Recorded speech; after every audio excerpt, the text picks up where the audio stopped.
Amidst the ancient walls of Jerusalem lies a small alley known to few. No clamor of voices, no trace of travelers, only the wind gently weaving through stones weathered by time. I commenced my pilgrimage in that very place, where each step seemed to touch the very breath of history, the sacred memory of Jesus Christ's final days on earth. The alley was narrow and dim, light filtering down in small streaks through the stone archways. The sound of my footsteps echoed, then faded, as if reverberating from a distant past. Every sound recalled that this place once bore witness to countless prayers and tears of those who came seeking faith. I ventured deeper, seeking the very place where Jesus Christ spent his final night before the crucifixion. That site was once Christ's prison. He knelt there, praying silently before embracing his passion. Thus, every stone here serves as a testament to faith, a reminder that sacrifice is never lost. I stood still, perceiving an invisible presence, both distant and intimate, as if he remained there in silence, within the heart of Jerusalem. At times, I pondered, in this hurried modern world, does the place where the Lord once fell still retain its original sanctity? I journeyed to find the answer, not through reason, but through the heart, for only the heart can hear the voice of the Lord. If you too yearn to rediscover that peace, then walk with me. Please like, subscribe to the channel, and accompany me on this journey. This is not merely a trip through ancient streets, but a pilgrimage back to faith and spiritual rebirth. And now we shall commence from the genesis of every tale. David Street, the path leading to the Church of the Holy Sepulchre, where Jesus Christ endured his passion, was crucified and resurrected. Here, every stone still reverberates with his prayers from that final night. David Street, an ancient thoroughfare connecting the west to the east of Jerusalem. The June air was dry and warm, sunlight filtering through narrow archways, illuminating the stone surfaces worn smooth by pilgrims' footsteps over centuries. The street was strangely silent. No longer the sounds of tourists' laughter, no bustling crowds, only Jerusalem slumbering in the tranquil morning. I walked slowly to perceive every breath of the city. Each stone beneath my feet seemed to retain the warmth of the past, of countless individuals who had come here seeking faith. On both sides of the street, Arab shops remained ajar. On their shelves, wooden statues, rosary beads, and small crucifixes lay silently beneath a thin layer of dust. The shopkeeper sat quietly before his door, his eyes silently observing the empty street as if awaiting a miracle. Previously, this place was teeming with people, approximately 20,000 pilgrims passing through daily. Now, the emptiness renders the path more sacred, as if restored to faith itself. Despite the absence of buyers, the market's colors remained vibrant. Scarves, brass lamps, and the scent of incense still wafted. All seemed to preserve the memory of a lively Jerusalem, where every call was directed towards the Lord. Following the small slope, we shall arrive at Jaffa Gate. The city wall, tall and thick, stands majestically like a monument to time.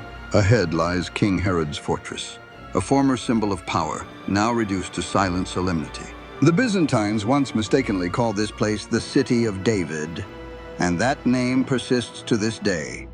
Undoubtedly, there is something of this era preserved by the Lord, as if to remind us that at times human mistakes can still become a part of history. From the city gate, a narrow path leads directly towards the Church of the Holy Sepulchre. Yet, there is a less traveled route where the city can voice its own narrative, unburdened by the footsteps of tourists. Turning into a small lane, one is led to the Greek Catholic Patriarchate Quarter. The light here is softer, the atmosphere more serene. Two vendors standing before their doors will address you in English, assuming you are a distant traveler. They smile gently, beckoning you to purchase some souvenirs. This street bears a peculiar name. In ancient times, it belonged to the Greek Orthodox Church, but by the 18th century, a group of believers converted to Catholicism. They established the Melkite community, and Jerusalem thus gained a new branch of faith. The surrounding houses exhibited humble architecture. Heavy wooden doors, low tiled roofs, thick walls covered in green moss. From within, a large bell rang, steady and deep, like the persistent heartbeat of the quarter enduring amidst change. The late afternoon sun slanted across an old step. A child darted past, laughing softly, then vanished around the bend. That small scene made Jerusalem seem still to breathe, though quiet, still full of life. Halting by the stone wall, if one places a hand upon its rough surface and feels every crack, every worn mark, seems to narrate the long journey of faith. No sermon is needed. These very walls have become a stone Bible, silently profound. I comprehend why Jerusalem is called the heart of faith. Here, even in a small street, every corner, every doorway carries a soul, a supplication, a trace of seeking the Lord. At the end of the alley, I encountered a man seated before an old wooden door. On his table lay several ink bottles, a few small needles, and carved patterns on paper. His name was Waseem, a Coptic tattoo artist from Egypt. His face was gentle, his eyes bright and profound. In silence, his hands meticulously cleaned each tool as if touching something sacred. He said that this season was quiet, yet he still came every day because God is still here and I am also here. On the table lay an unusual cross design, consisting of a large cross in the center and 4 smaller crosses surrounding it. He explained that it was the Jerusalem cross, a symbol of faith and resurrection. Each etched line was a prayer for those who bore it upon their skin. He elucidated that the large cross symbolizes Jerusalem, the center of the world. The 4 smaller crosses represent the 4 Gospels, or the 5 wounds of Jesus Christ, depending on the pilgrim's faith. He picked up the cross pattern and smiled. Many come here just to have this mark etched, he said, for it is not merely an image, but a witness to the journey of faith. From these gestures, one can perceive that faith does not depend on the number of seekers. It exists in every breath, in the perseverance of those who still believe even when no one else sees. Before departing, I inquired if he felt sad amidst such an empty street. He merely smiled, softly saying, "Every day I pray with my hands. That is enough." That reply left me silent. Perhaps true faith does not require clamor. It simply needs to abide within the heart of the believer. I left Waseem and continued through a narrow pass.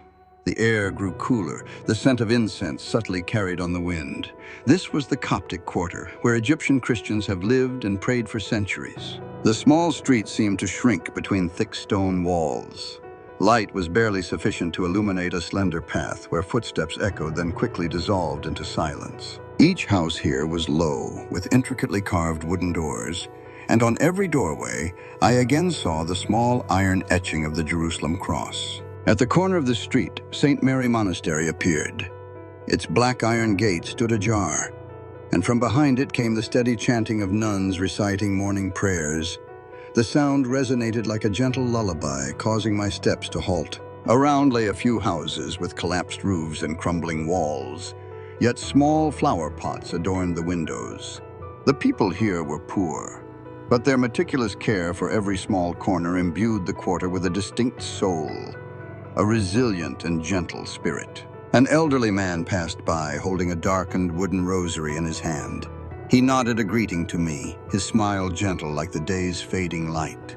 I responded with silence, for in that moment all words seemed superfluous.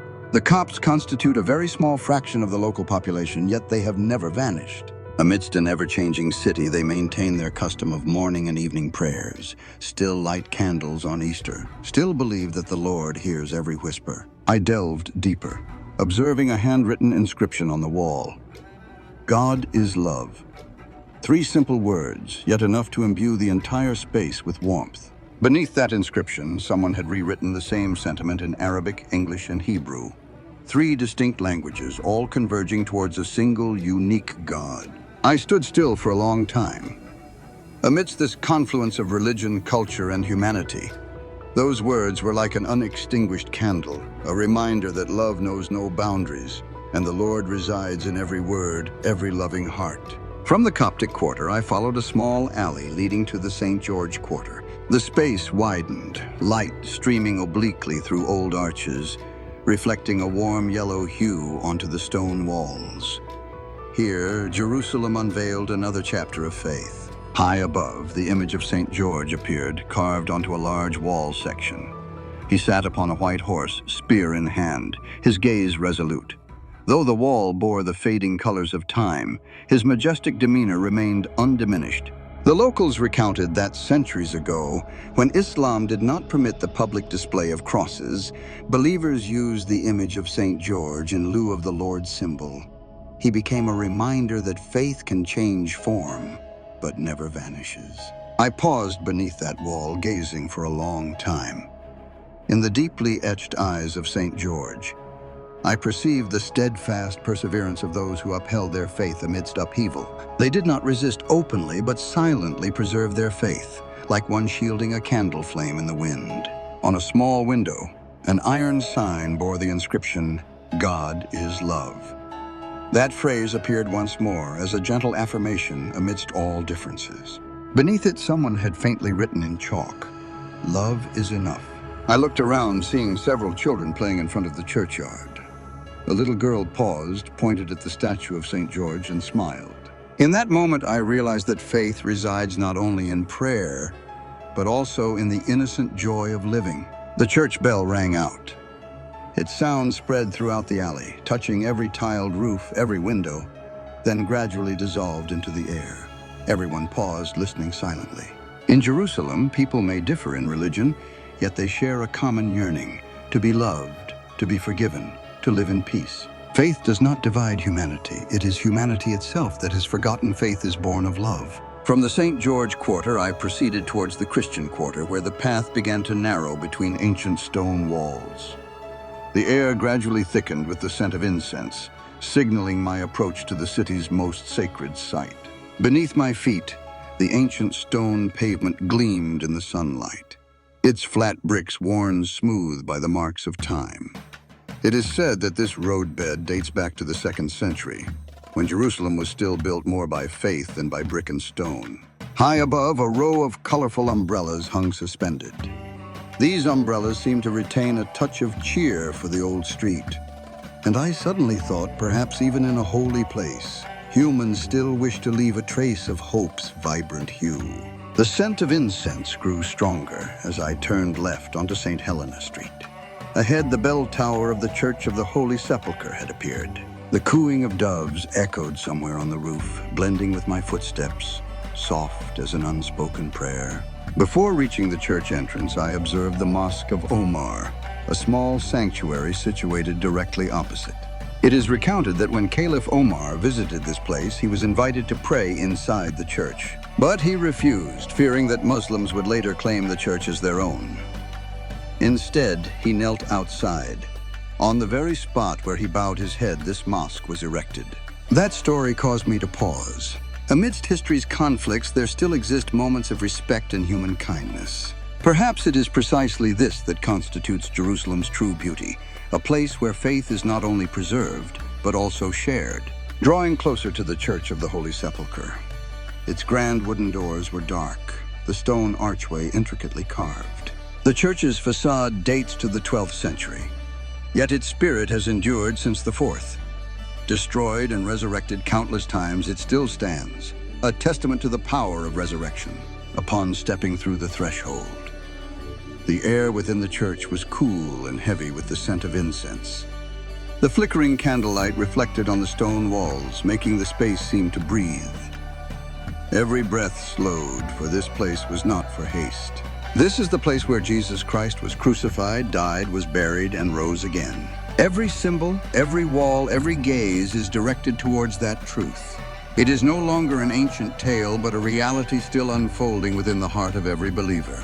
In the dim twilight, I observed the faithful kneeling, placing their hands upon the stone slab believed to be where the Lord lay. No one uttered a word. Each spoke to the Lord in their own manner, with tears, with breath, with silence. I stood still, not supplicating for anything. I merely offered thanks for being present here, amidst the place where faith takes tangible form. I understood that resurrection is not merely a past miracle, but a reminder that light always returns after every darkness. As I stepped outside, the afternoon light enveloped the ancient facade. The church bells rang, reverberating over red-tiled roofs, spreading throughout the city. In that moment, Jerusalem seemed to awaken once more, complete, holy, and vibrant in faith. I departed the Church of the Holy Sepulchre as the final sunlight fell upon the gray stones. The city was bathed in the pale gold of late afternoon. No longer the sound of bells, only the wind sweeping through narrow alleys, carrying the scent of incense and warm wood. I turned back to gaze at the wooden door slowly closing behind me. In that place, generations had knelt, prayed, wept, then risen again.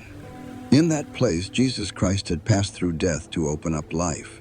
And today I comprehend why all roads in Jerusalem lead to this place. Outside, the city returned to its daily rhythm. A child selling pastries smiled at me.